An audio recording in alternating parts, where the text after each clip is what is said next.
Hello, everyone, and welcome to Painless Universal Conversation with myself and Welsh.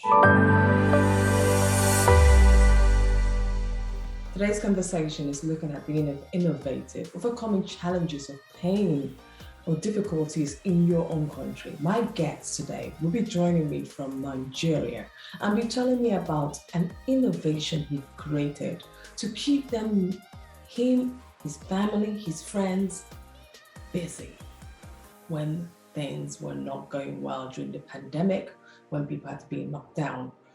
And also looking at innovative ways to create a game.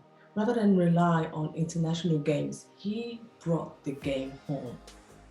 He revitalized the way we play games in Nigeria, continent Africa. So let me tell you a little bit about my guest. My guest is a Nigeria board game designer and creative director and founder of Nibit Cards Games, a board game design and manufacturing company in Nigeria. He's also the conveyor of the African Board Games Convention. For him, top games are like finding friends. There is always one for you, or two, or 100. Sometimes you have to just begin and see how well it goes. He started this out of being bored and out of wanting something to do. And after this, seeing the big success, he decided to take it out into mainstream and also create platforms for other people to utilize this, buy these games, and also join him in his cafe where you could play in the convention. He believes their mission is to create high quality game at a possible low cost that can completely go global. He wants to promote and encourage more people to play games rather than always being on your phone. And their vision is to act and progress top games in Africa. Well, I'm super delighted to join my guest today as we share his story, understand why he started this, his mission behind it, and what is in it for all of us. How can we utilize games to find our joy, overcome our pain? Meet my wonderful guest, Kenechukwu. Well, hello everyone, and welcome again to Painless Universal Conversation with myself and Welsh. Today's conversation is all about being innovative. Has life ever put you at a place where you feel there's some more needs to be done and you just don't know how you could get more done? Well, my guest figured this out. He is the founder of a gaming company, and not just when I mean gaming, I'm not talking about electronic games. I'm talking about games that you play. I'm so excited that he's joined us. Meet my wonderful guest, Kenechukwu. Kenechukwu, how are you? I'm fine. Hi, Anne. I'm good, and I'm so excited to be here on this platform. Like I told you before we started, thank you for contacting me. Thank you for reaching out. I'm so excited. Whenever there's an opportunity to talk about games and what we are doing, it's welcome. So thank you. Hi, everyone. I'm so excited that you said yes, because I read your story. Your story is incredible. I remember I've lived in Nigeria. You won't believe this, but I lived in Enugu. And I went to University Secondary School, Enugu campus, because I always have to give a shout out to my school growing up, because it's part of who made me who I am today. And I remember back in the days when all of a sudden the light would go off and I would be terribly bored and I'm not knowing what to do. What do I do next? What do I do with myself? You fidgeted your thumbs. You could, in the daytime, my sister and I, we convert, we play some games and do all sorts. But you didn't stop. You said, yeah, this is happening. I'm going to think of something. And even though we have access to games, because we do have access to games, we have the snake and ladder, we have the Lido and all those kinds. You said, no, that's not enough. I don't want you guys. I could even easily import this, but that's not me. I am making this happen. I am creating something that we Africa are familiarized with. Kenechukwu, before we get into all of that, who are you? Okay. And that's a very philosophical question. I'm not sure I can answer, but if I want, who am I now? Because I think I'm constantly evolving. I've noticed I'm constantly evolving, especially in these past 2 years. Currently, just I'm just someone that's very, very keen with promoting what we've already started doing. Now, when we started, it was a joke. It wasn't a joke, but now we've seen how impactful what we are doing is. So right now, I probably say I'm a businessman. I'm learning the art of business because business means sustainability. So I'm a business person, and I'm a board game designer. I design games for various reasons I've noticed recently, but the core of it is that I design games that represent me, that tell stories that I'm familiar with, stories that surrounds me, my realities. And when I say I design games, it doesn't even have to be like designing the whole product to tell that particular story, but it could be as simple as naming the game after a language I know about, or a language people around me know about, or using characters that are familiar, characters that I know that I could say, oh, I know this dressing, and from this dressing, I know it's giving this identity. So in that sense, I tell stories using board games, and I'm also a manufacturer. We are constantly finding ways. Like you mentioned how you'll be working and then they will just take lights. I said, oh, up NEPA, all of this. So in our realities, we are constantly finding new and affordable ways of making those games, because it's not just having the imaginative, crazy, amazing games, and even doing the soft copies, the illustration and all the design, but also how to make them and how to make something that people can also afford. Because that way, other people that also had the issues I had before, some of their problems are being solved now, because so far we've made up to 20 games for different people in Nigeria. So I think that's who I am. I'm a business person, I'm a designer, and I'm also a tabletop games manufacturer. No, that's So if I didn't say anything private, no, I like to stay alone. no, that's why you make games, because someone who makes games, you have to have it and innovative. You can't have too many people around you, because you need to think of a strategy. Game, I feel, is normally two people playing games, so you always have to think, how do I win in this game, or how do you make someone else lose? Yeah. So it's and sometimes you're playing like 8 players. You have eight different people. I'm sure designers, this is not among designers or even product designers.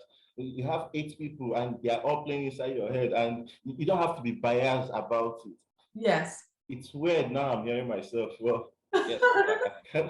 So when you look at your childhood, right? Because I'm currently I live in the United Kingdom. What influenced your passion towards the board game? Growing up, in retrospect, along the line, I've had times to think about instances growing up that influenced. Initially, it was easier and even poetic to say it's all started out of boredom, but yeah, I don't believe anything started out of vacuum. I think my childhood experience kind of influenced everything. There are games that we played during when we were kids in primary school, and I've ended up designing those games, and I've started selling those, about 4 of them. And one in particular is Rubber Ringo. And Rubber Ringo is just the rubber we were playing when we were kids. And I remember vividly in classroom, kids, don't do this. But I did that. Once the teacher is writing on the board, we'll start playing rubber immediately. And I have a lot of, it wasn't one person, it was almost all the classes. Once the teacher turns, we'll play rubber, and then once the teacher turns back, I'll notice that there's something happening behind. We all sit back listening. And there were games like Ncho, Mankala, call it Ncho in we played that a lot. We played what I watched people play a lot of games. And I remember we used to design some of the games. There's look that we've made.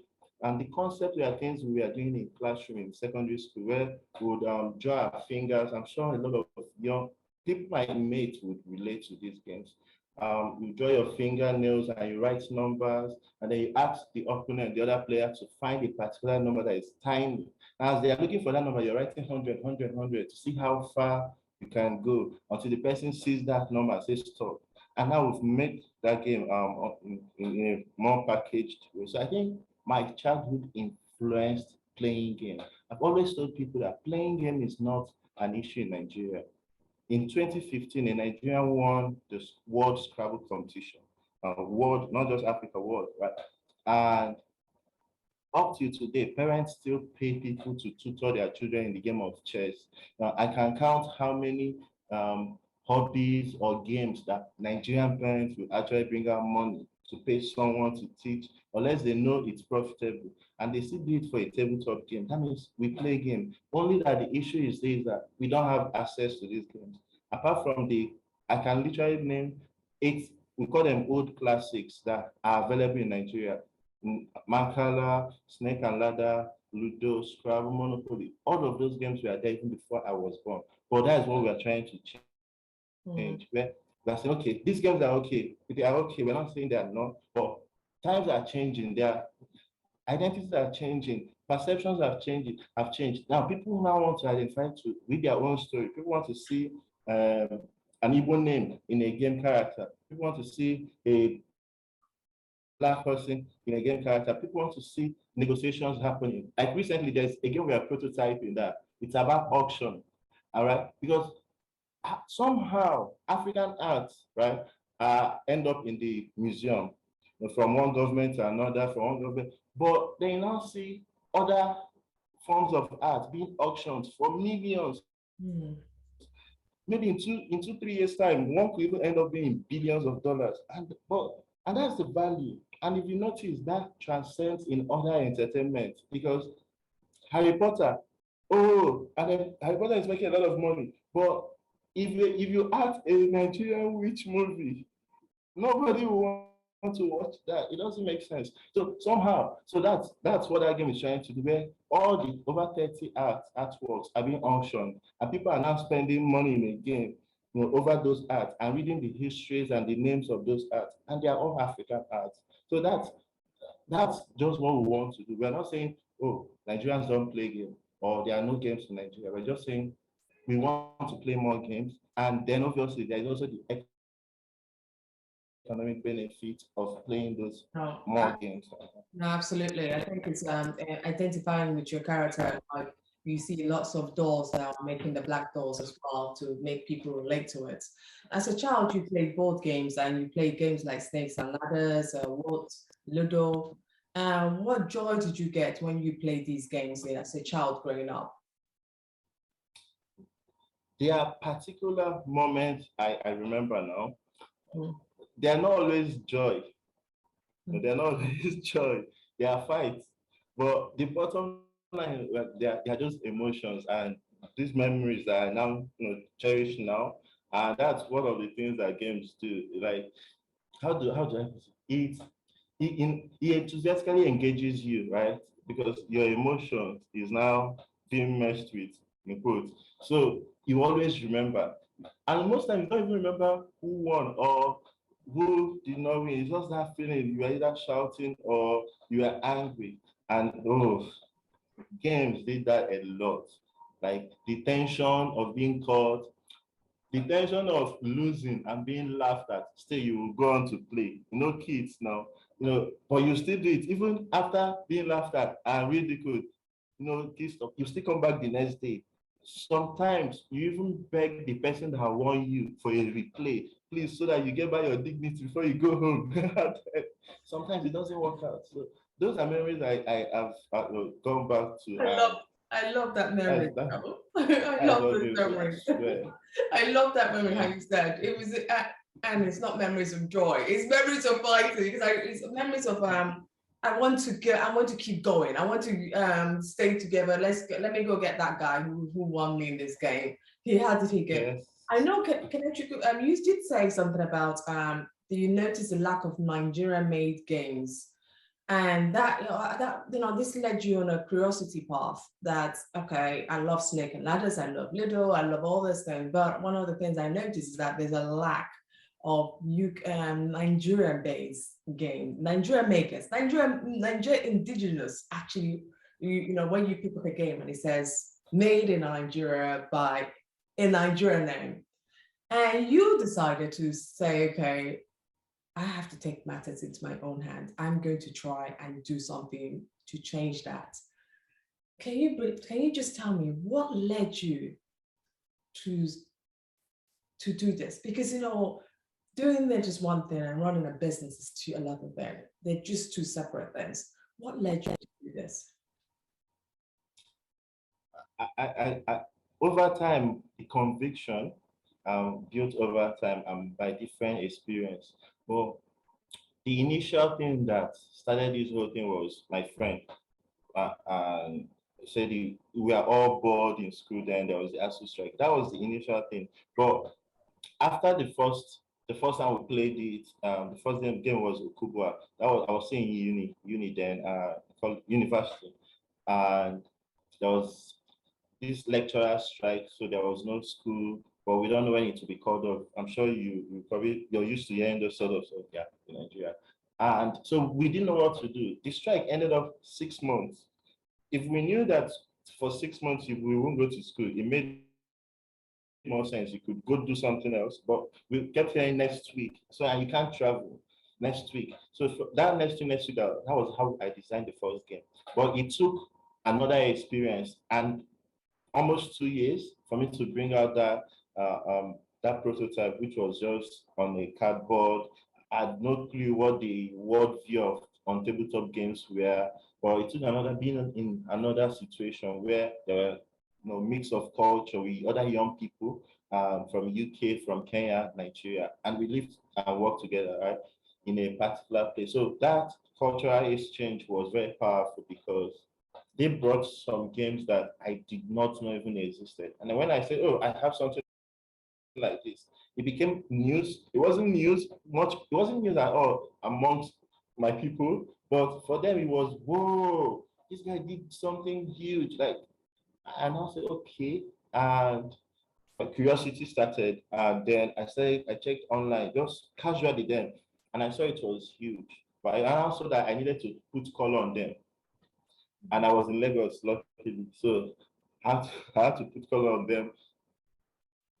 I was a volunteer then. I would spend my allowance even before it came because I will borrow money. Everybody, they will watch this. I will borrow money. They know that my allowance is coming, so they will give it to me. And I'll go and print. And if you're entering my room, then I'll shout from the door, "No, no, no, remove your slippers." I'm walking because there are papers everywhere. Just to make that one game, it was messy, very messy. But after that one, and they played it, they gave me feedback. They wanted something easier, and I said, "Okay, I will do that." For no, later we talked about it. For them, it was okay. Let's challenge this guy. For me, it wasn't anything. I said it's just like normal sketch. So I had done 3 prototypes that we were playing within that 3 months. So I had those products, and we had to end. They had to travel back. So the next step was, okay, how do I now make other people play this? Because the safe environment had ended. That was where my eyes opened. I trekked Lagos. I walked to. I like to trek. I, if you don't know where you're going, you can't enter taxi. So you will Google, you won't see any places. So I had no idea. I would just be going from one printing shop, asking. They had no idea how to even make it, or that they could even make it. So that was how. The first thing was, how do I now make it play? How do I now make it sellable? And at each stage, it was a new set of challenge, new set of challenge. We are still meeting new, because right now we're at the stage of distribution, and then is a whole new set of challenge. And even with the government part, because whenever we start something, nobody knows about it. So we start with awareness. We start with, oh, now it's getting easier because I could say, oh, you can Google us. But then you can't say you can Google us, and there was no product. It was, I had to.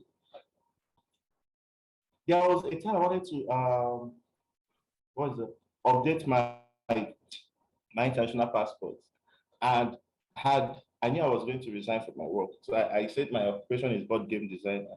Now it took another 30 minutes to convince the controller that it's actually a thing. I design board games. It took over 30 minutes to explain what it does before they registered it officially. I was happy because hopefully tomorrow, if someone wants to say that, the system would recognize that there's actually a occupation. So that's just the challenge of how all of what I do was not what I set out to do. I love to design games. So, but designing those games, telling how do people play it, how do people buy it? Now, those things, there are no places, and we have to solve it for ourselves. Because I don't have enough money to send them outside to make. So I have to find, yeah, to be able to make it. So I think that's how the story is. Wow, that's a beautiful story because everyone who sees people who are successful, they've seen your story all over the international media. You know, they'll just think, oh, this just happened, but they don't realize the sacrifice you had to make to get a name out for gaming company has been tremendous. It hasn't been, it has been I call it the painful journey that we all have to go through in life, and it goes through. We go through all kinds of different challenges of our life. But one of the biggest challenges when you're an entrepreneur, you're starting, you have a family, you have responsibilities, and you still have to keep feeding the business, and the business is making nothing. You're not seeing anything for it. And you could do this for 3 years, 4 years, 5 years, and you see nothing. So when you kept consistent with it, you were so consistent that you now developed 33 tabletop games for people to enjoy. When you think about this thing, that what you've achieved, what is the creative process behind all of this? The creative process. Oh. First, I like to consume information, and I prefer to do it informally. I love to consume. If I'm walking on the street, I'm trying to grab things without saying, okay, let me study these stuff. But I know that my brain has captured that. And I'll probably start thinking about it 2 weeks later. It's for me, it's so beautiful. Sorry, it's so I love it when all the stuff I've collected that I didn't know I was collecting, then somehow I start making sense. This I'm sure designers can relate to this because most times I'm designing at least more than 3 games at the same time. And as you're doing it individually, you're mixing the mechanics. It's about mechanics and narrative. So as you're doing sorry, I'm being a bit technical, but it's just boils down on mechanics. An example of a mechanics is dice rolling. So the concept of rolling dice, you can use it for Ludo, you can use it for Monopoly, but it's still rolling dice. And the concept of area mapping can be chess because you're moving to another area, or you can even use draft because you're moving to another area. So someone can combine area mapping and dice rolling, and it's a new game. Or if you're playing any card game now, it's card drafting. So there are so many, there are over 100 mechanics that people can. And there's storytelling. That's the concept of D&D uses storytelling and dice rolling and some other stuff. So if I'm juggling with the mechanics, I'm also thinking of a narratives that I can relate with that matches the story that the game is supposed to tell. How does the player win at all? So now, as this is happening, I'm also thinking of my reality. There are games we've done that we know we can never make, and it's just there. So I'm thinking of, okay, I can't think too far. I can't what is doable. Now it's easier now. I can go to AliExpress, but even when you go to online to other stores, now you're thinking of mass production. So I have to think of all of those things. Hopefully in the future it's even non-existent, but that's my design process right now. And I'm thinking of us, the guys that make the game. We've been together since 2016. I'm thinking of our capacity because we have formal training. We will have competition or I'll probably think of a new game and we've not done something like that before, and I'll have to do practice. So I'm thinking of all of these processes, and then I'm thinking of my immediate environment because we have this cafe, and this it started out as a cafe, but I think it's more than that. It's a hub because we have a blackboard in the cafe. People come, people are competing to be game masters, people are bringing their prototypes, we're having basically tabletop games conversations steady. So, and now I'm thinking, and now it's also a place where we are getting information on what kind of games people are enjoying, because a lot of people come in a lot of times. These are third year. So I'm thinking of, okay, will they be able to like this game, or am I designing this game with the hope of let it be for the European or American market or Asian market? So those are just the creative processes. And one day, that's whoa, it has happened. Oh, remember, it probably 3 came, but one has come out and linked immediately. That is that, whoa, I write it down. Sometimes in the middle of the night, I'll wake anybody that is around in the house. I've done it a lot of times. so that it does, we'll discuss it. Is it making sense to me? And I write it down. Or I will wake up and I will start cutting straw buds immediately, because now it's easier because I have the materials ready and I have cues. Before, so I'll just cut, I'll just cut everything ready, and then I'll start trying to play it alone. As I'm playing it alone, and I'm including invisible players. Don't think I'm not crazy. I'm well. So I'm now playing imaginary players, depending on how to know how many people the game has for. Is it a 4-player game, 6-player, 10-player game? Is it a multi-team game? So I think that's the now once I'm a bit okay, then I'll now bring it out for human beings to play test, and then their feedbacks. I will start back and forth. You are truly a genius. You're gifted. I must call it gifted, because this is not something normal people think about. It's only creative people who have such a creative mind like yourself that have all this vision. You could play, you could see it, you could know where you want to go. Like the designer, they see the fashion, they see what they want to design. A businessman sees where he wants to take his business, and this is something you've just designed. You have this company, Nipcard, and you have the mission to develop the tabletop games industry, but not just in Nigeria, in Africa at large, if possible, and also the world at large, because why not? Why do we just stop in the Africa continent? How have you found the community enjoying this process of playing your games finally? How has it changed your community? A lot.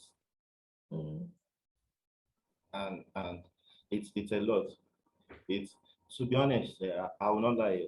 To be honest, it takes my conscious efforts not to let it get into my head, because the work is still plenty. The work is still massive. But there's this joy, genuine joy, that I will have when I see people enjoying games that I've designed. And when I mean, like, they are shouting, and I'm telling them, please calm down, my neighbor will come and chase us out. Not now that they will watch this, they will not come and be shouting freely. Don't shout, please. But I have this joy, even when I'm saying, guys, calm down, I'm happy. And it's not just from playing my game, but also the ripple effect. People have, like I said before, like we've made games for up to 20 people, right? And that means these are 20, and I know what they say.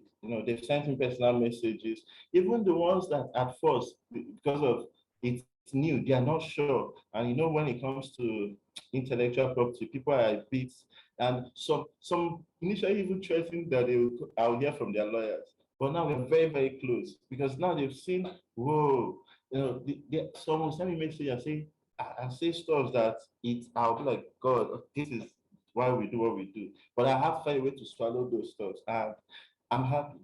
And it transcends even beyond Nigeria border. There are people in different countries, and I have conversations with them, and they are inspired because of what we are doing here. Because if we can do it here, then they can do it there. Sometimes it's just a lot of people need more support than others. But people are started having that conversation, and I'm happy. Barely, when we started the cafe, there was none.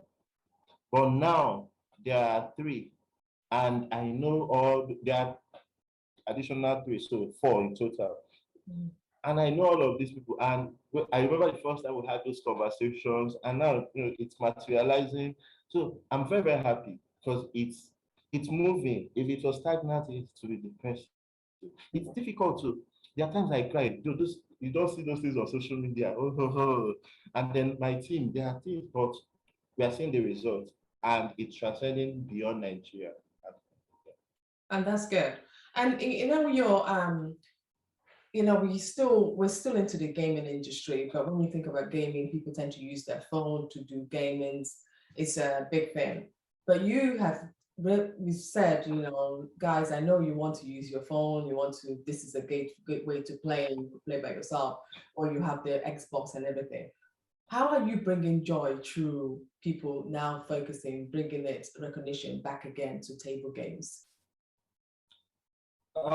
We just, now I'll talk particularly for our focus here in Nigeria, because I think that problem, there are a lot of people even solving that problem in America, in Europe. So I'm focused here in Nigeria. People come into the cafe and they are wild. There is no single person that have entered the cafe that is not wild. It's not because of me, it's because they've not seen what they are seeing. Now, when you come in and you're seeing the shelves and they are not books, there are some, and there are beautiful boxes, colors and all of those. So once people see it, they are wow. And the next thing is, I'm now doing introduction. I always say, oh, hi, is this your first time? And I want to do a little talk. Once I'll go over to, okay, these are the Nigerian games. Then the next thing is, okay, are they on mobile? I'll just giggle. I'll be like, I'll go comical immediately. How many games do you that I'm talking to, how many games do you have in your phone right now? And the person almost always says, no, there's no game. I said, so why do you want me to make it mobile game when you don't have any game in your phone? And then the ones I have is always Candy Crush. So you want me to compete with Candy Crush? That is what you want me to do. Where do I start? So, but when people want to come and play tabletop games, they consciously, and that's the best way of winning a fight, they consciously drop their phone unless it's work and they're having a meeting and also playing at the same time. But they are not doing social media and playing games. Because right now, it's war. Some people will claim that they play it for fun, but at that point, it's not for fun. No. They want to win. And they know that if they lose concentration, the other person have an edge over them. Some don't, some admit it boldly. Guys, I want to win this game, but some sort to, I want to just have fun. But so that way, tabletop games kind of create that space where you consciously say, today, I think I want to socialize. Guys, let's go and hang out. And then you bring your food and your drink and you have that. And if people have more of these games in shops, everywhere, now that culture will also go into the family. If some families probably have difficulties on topics, or there is no topic to talk about, or when they want to talk, in 5 minutes, everything has been discussed. But there's a game, or it's so easy that way. It's so easy. You can do movies. Movies, you don't even talk. You have to watch. But when you're playing games, especially the social family games, you're discussing, and that interaction is that, and your phone is dropped. We even joke about putting a basket of water. So if you come in, you drop your phone inside the water, and then it's funny. But that we are focused in Nigeria anyway. And how we are doing it is showing people what it is. Right? And a lot of there are stereotypes on games. Yes. So and that's because the games we have in Nigeria are limited. So it's easier if a lot of people over generations are playing one thing. It's easy to create stereotypes over that game. Chess is for smart kids. Like, whoa, wait, I don't understand. How is chess for smart kids? When there are even games that rule books are like heavy. If you can read that rule book and understand it, then chess should be small. But because of the stereotype that's been put in there, people now see chess as one very mighty intellectual game. And then they say Ludo is for idle women. Or draft. Draft is for idle men and drunkards. That's why they sit down and play draft. Or what? Or card game or dice game are for gamblers. So that's why. But when they come in here, and they are seeing different games, different stories, different methods, they are mad. They are mad. They always come back. They always come back. So that's what we want to do, the access. That is really good, because I'm glad you touched on the stereotype, because it's a big thing in Africa, especially Nigeria, where there's always a stereotype. Certain things are for women, and you also addressing that. The pandemic, what effect did the pandemic have on the gaming industry? There's the positive and there was the negative, but everything is stabilizing. Yeah, the negative is obviously the pandemic was huge. It halted everything, and the impact is still being felt up to today, because shipping routes and shipping logistics haven't even recovered from the pandemic. So things have skyrocketed, 1 times 4, right? And that is not good. And So a lot happened. Even personally, there were okay. So I had just resigned from my job in October, and I resigned to focus on games. And we are still trying to settle, you know, and then it was up to 5 months in March. That was March 1st. That was when Nigeria government went on hold, um, stay at home. It was March. So I had not even done anything or started anything, and then it was crazy. And there was a contract that we had just got from IOM, and we had to suspend it for a while, and they had to now change it.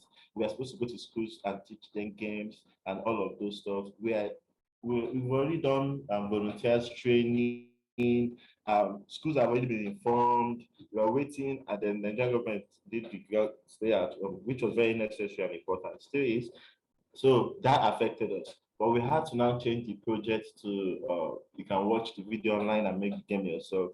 Uh, we were happy the project ended, but it wasn't what we wanted to do. You know, that physical, we like physical, it's tabletop games. Schools were expecting us, we already made contact, so we had to find a way to mend the relationship. So that was how it affected us directly. And the fact that I had just resigned from my job, and then the pandemic just boom. Yeah. I cried though. Hey, I was, I don't, I went through stuff. So, now I'm saying it is a story. Like I shared the story. It wasn't this easy. Hey, no, it was not so. Yeah. But you got there. Final question before I let you go. The final question is that you have a big goal. This is massive, and you have transformed the way people sit together, communities come together, play. And they also, I think one of the things what my own takeaway from what you've done is that it gives us the ability to remember to leave our phones sometime, give us that screen break and interact with our family. What is your goal in getting more people to appreciate and access locally made games? We started right away in 2016. We started what we call the African Board Games Convention, APCON, and APCON is it when we started same goal now is a gathering of tabletop game enthusiasts, lovers, publishers, designers, literally anyone in the value chain or curious about tabletop games. And the idea is the African board games, right? That's what we started. We've continued it yearly until last year. And then this year we crowdfunded on Kickstarter, and we got a lot of money. We got times 4 of what we asked for, to do the normal small campaign that we are looking for. It's on Kickstarter. We got a lot of support. Over 627 people backed us. And so right now we are currently planning the African Board Game Convention. It's going to happen December 4th. And this year one of our stretch goals was that if we get to so amount, we'll be funding an African designer to come to APCON. One of the people I've been having interactions with, and we reached that. So I don't want to mention the person till we confirm their visa things currently going on now.